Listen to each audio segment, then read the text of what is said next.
आज हमारा विषय जो रहेगा, हमारे जीवन में कई घटनाएं घटती हैं, लेकिन आज हम आपको बड़ी ही प्रेरणास्पद कथा सुना रहे हैं। उसको सुनने के बाद में आपको जीवन का लक्ष्य पता चलेगा। वो कथा है भले और बुरे की। एक कोई व्यक्ति है जो परोपकार करता है अपने जीवन में। इतना परोपकार करता है कि परोपकार के द्वारा अपना घर की जो भी वस्तुएं हैं उनको भी बेच देता है और बेचने के बाद में परोपकार में लगा देता है।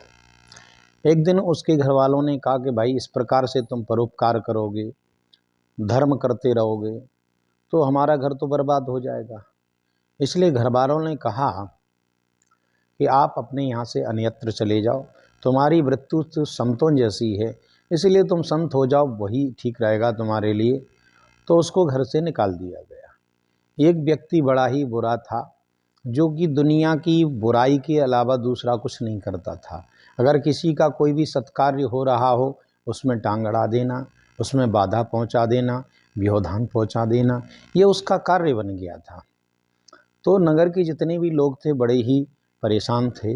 उन्होंने कहा कि भाई, नगर में जब ऐसा प्राणी है तो उसको निकालना ही ठीक रहेगा।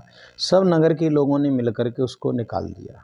उधर भले को उसके घर वालों ने निकाला और नगर वालों ने इसको निकाल दिया। भले और बुरे दोनों एक मोड़ पर मिले, दोनों में दोस्ती हो गई। उन्होंने कहा भले बुरे विधने उपजाए। ये विधाता की संतान है, भले और बुरे, जैसे दिन और रात। तो उसी प्रकार से जो दोनों साथ में चले। भले जो थे परोपकारी जीव थे, तो परोपकारी जीव थे तो वो साथ में लोटा डोरी लेकर के चल रहे थे। तो पहले कुआं हुआ करते थे, तो भले को प्यास लगी, बुरे को भी प्यास लगी। बोले हम लोग मित्रवर पानी पी लेते हैं। पानी पीने की दृष्टि से कुआं में गए। भले ने कहा देखो, पहले हमारा कर्तव्य होता है। तो भले ने जो है जाकर के जल निकाला। भले जल निकाल ही रहे थे, तब तक बुरे ने कहा कि जब ये भलाई का कार्य कर ही रहा है तो मैं क्यों चूक जाऊं। उसने क्या किया कि पीछे से बुरा काम करने वाले को बुरा ही अच्छा लगता है। उसने जो पीछे से ऐसी लात मारी, उनको कुआं में धकेल दिया। वो कुआं में गिर गए। और बुरा कहता है कि अब जिनमें कुएं के अंदर जो भी जीवात्मा है उनका भी भलाई करना। यहाँ से जब जो जा कर के जाओ तो ऊपर जितने भी पापात्मा लोग हैं उनके भी भलाई के बारे में सोचना। इतना कह कर के बुरा तो चला गया। रात्रि के समय जिंद लोग, पहले जिंद ज़्यादा चलते थे, जिंद लोग आए और वो लोग बातें करने लगे कि देखो हम लोग बड़े मौज मस्ती में रहते हैं, बहुत सुखपूर्वक रहते हैं। बोले कैसे रहते हो? तो पहले जिंद ने कहा कि हमने अपने देश के राजा को हमने पत्थर बना दिया है और प्रेम पूर्वक रहते हैं। जितने भी प्रजाजन हैं, नागरिक हैं, सबको हमने पत्थर बना दिया है और बड़े प्रेम पूर्वक सुकून से एक छत्र राज्य करके रहते हैं। तो दूसरे से पूछा उसने, पहले वाले ने, कि भाई तुम कैसे रहे? तो बोले मैंने भी यही कर रखा है। तो दूसरे वाले ने पहले से पूछा कि अगर कोई उसको ठीक करना चाहे या पत्थर से पुनः उनको मनुष्य बनाना चाहे तो उसके लिए क्या करना होगा? तो उसने कहा कि सीधी सी बात है, यदि हमारे यहाँ कोई गायत्री मंत्र लेकर के पढ़ करके जल अभिषिक्त करके अगर छींट दे तो वहाँ राजाजन क्या प्रजाजन सभी लोग स्वस्थ हो जाएंगे, पुनः मनुष्य बन सकते हैं। तो बोले मनुष्य बन सकते हैं? बोले हाँ, लेकिन गायत्री मंत्र पढ़ेगा क्यों? क्योंकि कोई भी है ही नहीं, वहाँ सब पत्थर हैं, पाषाण बने हुए हैं। उसने पहले वाले ने दूसरे से पूछा तुम्हारे यहाँ का क्या? बोले हमारे यहाँ तो सीधा सा है कि हमारे यहाँ कोई धूमधाम से बारात लेकर के जाए तो सब लोग स्वस्थ हो जाएंगे। ये नहीं है मैं स्वस्थ हो जाएंगे, सबके सब स्वस्थ हो जाएंगे। लेकिन वहाँ बारात लेके जाएगा कौन? वहाँ कोई सब पाषाण बने हुए हैं। ये बातें भले जो थे वो कुएं में सुन रहे थे। दोनों जिंद रात्रि में चले गए। सुबह कोई व्यक्ति आया और भले को निकाल दिया है। भले का लक्ष्य रहा कि भलाई करना है। भले का कितना भी कुछ भी हो, लेकिन लक्ष्य रहा कि हमें भलाई करना है।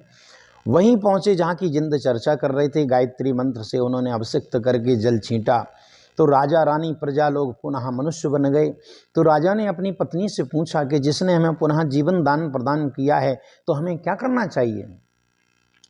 तो राजा ने कहा, रानी ने कहा कि देखो जिसने हमें पुनः जीवन दान दिया है, मनुष्य बनाया है, हम उसको पुरस्कार के तौर पर ये राज्य उसको सौंप देते हैं और हमारी एक ही कन्या है, क्यों ना हम उसको अपना दामाद बना लें, जिससे हमारा जो है जाकर के दामाद भी होगा, वारिस भी हो जाएगा और बुढ़ापे में हमारी सेवा भी करेगा। राजा ने कहा कि देखो भाई, तुमने हमें पुनः, तुम हमारे ईश्वर के रूप में हो, इसलिए ईश्वर के अंश से ही दामाद पैदा होता है, इसलिए हम आपको अपना दामाद स्वीकार करते हैं, हमारी कन्या को स्वीकार कीजिए।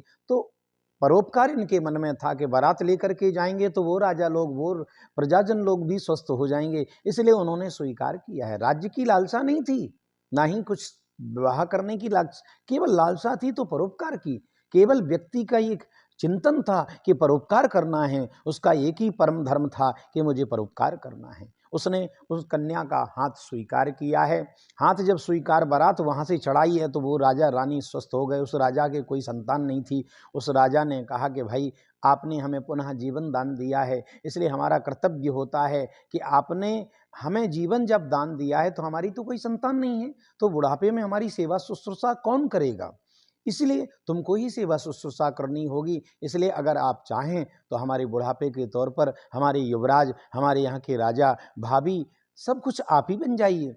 तो उन्होंने परोपकार की भावना को कि राजा रानी की हम सेवा करेंगे, प्रजाजनों की सेवा करेंगे, इसलिए जो है जाकर के उन्होंने वह भी राज्य स्वीकार किया। तो एक जगह के जो है जाकर के पुत्र बन गए, दूसरे जगह के दामाद बन गए। ये किसकी चमत्कार हुआ? केवल भलाई का परिणाम था। मनुष्यों को ये चाहिए कि हमें भला अपना लक्ष्य पर रहना चाहिए।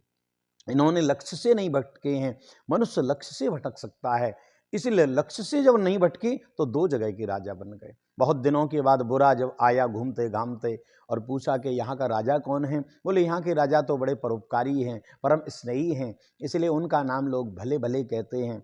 तो बुरे ने कहा कि मैंने तो उसको मारना चाहिए, राजा कैसे बन गया है? तो कहा मिल तो लें।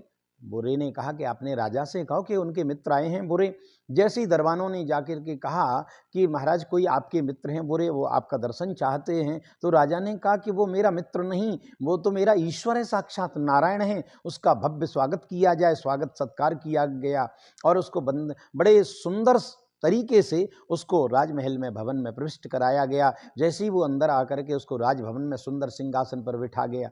उसने पूछा कि मैंने तो तुम्हें मारना चाहा, लेकिन तुम इतना इतना सम्मान क्यों करते हो? बोले ये सब आपकी कृपा है। अगर आपकी कृपा नहीं होती तो जैसे आज आप भटक रहे हैं उसी प्रकार मैं भटकता रहता है। बोले हमने ऐसी कौन सी कृपा कर दी? तो बताने लगा है कि देखो तुमने ऐसे हमें कुआं में डाला, वहां जिंद आए, जिंदों ने ऐसा किया और हम राजा बन गए। तो बुरे ने मन में विचार किया है कि हम भी राजा बन सकते हैं कदाचित। उसने भी कहा कि ठीक है, हम राजा बन के ही आपसे बात करेंगे। वो बुरे गया, उसी कुआं में कूद गया है। वहां रात्रि में जिंद आए और जिंद आकर के उन्होंने कहा कि इस कुएं के अंदर कोई ऐसा प्राणी रहता है जो हमारी बातों को सुनता है। हम राज्य विहीन हो गए, हमारे घर मकान छीन लिए गए हैं, इसलिए पहले इस कुआं को बंद करो। और बड़े बड़े पाषाण ला करके कुआं में जब जैसे ही जो है जा करके मारने लगे, बुरे चिल्लाने लगाए हैं, हमें क्यों मार रहे हो? ये तो जिसने लिया है उसको मारो, वो कोई दूसरा है। जिंदों ने कहा बस यही है, झूठ बोल रहा है, इसलिए बड़े बड़े पत्थरों के कारण वो मारा गया है। तो कहते हैं कि बुरे का बुरा हो जाता है, भले का भला हो जाता है। इसलिए प्राणी को अपने लक्ष्य से भटकना नहीं चाहिए, हमेशा एक लक्ष्य लेकर के, क्योंकि भलाई का परिणाम मनुष्य नहीं दे सकता है, केवल भगवान देता है। जैसे कि आपने भले की कथा सुनी है, इस प्रकार से हमने आपको प्रेरणास्पद यह कथा सुनाई है। आप इसको सुने और अपने जितने भी इष्ट मित्र हैं सबको भी यह कथा शेयर करें, लाइक करें और चैनल को सब्सक्राइब करें, ताकि हम ऐसी प्रेरणादायी कथा आपको सुनाते रहेंगे और जो भी जानकारी है वो हम आपको प्रदान करेंगे। तब तक के लिए आपसे आज्ञा लेते हैं। जय श्री राधे।